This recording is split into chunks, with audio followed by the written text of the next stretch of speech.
अब ऐसा क्या हो गया कि रशिया ने मना कर दिया भारत को कि वह डिफेंस सिस्टम सप्लाई नहीं कर सकते। काफी रिपोर्ट्स में यह कवर किया जा रहा है, लेकिन आज मैं आपको बताऊंगा कि असली सच्चाई क्या है। भारत ने रशिया के S-400 डिफेंस सिस्टम को खरीदा है। टोटल स्क्वाड्रन पर हमारा सौदा हुआ था और 35,000 करोड़ रुपए हमने दिए हैं इस पूरे डिफेंस सिस्टम के लिए। इसमें 3 तो भारत के पास आ गए।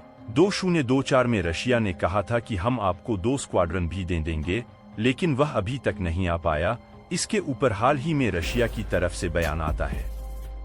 रशिया यूक्रेन वार के चलते हमें दिक्कत आ रही है और इसी रीजन के चलते 2 से ढाई साल आपको डिले का सामना करना पड़ेगा और अगस्त 2026 तक आपको वो बची हुई 2 स्क्वाड्रन भी पूरी तरह से दे देंगे। अब सबसे खास बात यहाँ पर यह है कि रशिया ने मना कर दिया कि भारत के रूपीज को वो एक्सेप्ट नहीं करेंगे, क्योंकि उनको काफी दिक्कत आती थी। तो रशिया ने भारत को कहा कि आप चाइनीज करेंसी में पे कर दीजिए हमें इस S-400 के लिए। लेकिन ये चाइनीज करेंसी का नाम सुनते ही भारत कहता है कि नहीं, हम ऐसा नहीं कर सकते। तो फाइनली अब डिसाइड हुआ है कि रशिया S-400 सिस्टम तो देगा, लेकिन उसके बदले में भारत अब रशिया को 24 कार्गो शिप्स देने वाला है और इससे हमारा एयर डिफेंस सिस्टम और साथ ही में ट्रेड काफी ज्यादा स्ट्रॉन्ग हो जाएगा। S-400 से तो भारत अपने आप को पूरी तरह से लेस कर लेगा, लेकिन आपको बता दें कि हमारे पास एक से बढ़कर एक डिफेंस सिस्टम है। जैसे indigenously made surface to air defence system भी हमारे पास है, आकाश एयर डिफेंस सिस्टम है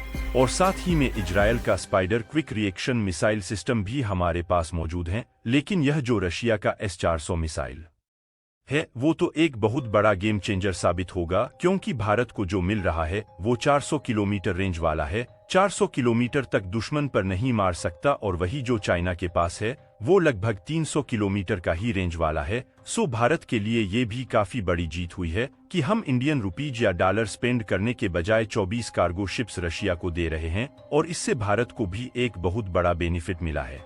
और भारत के ये स्ट्रेटेजिक मूव के लिए तो एक लाइक तो बनता ही है।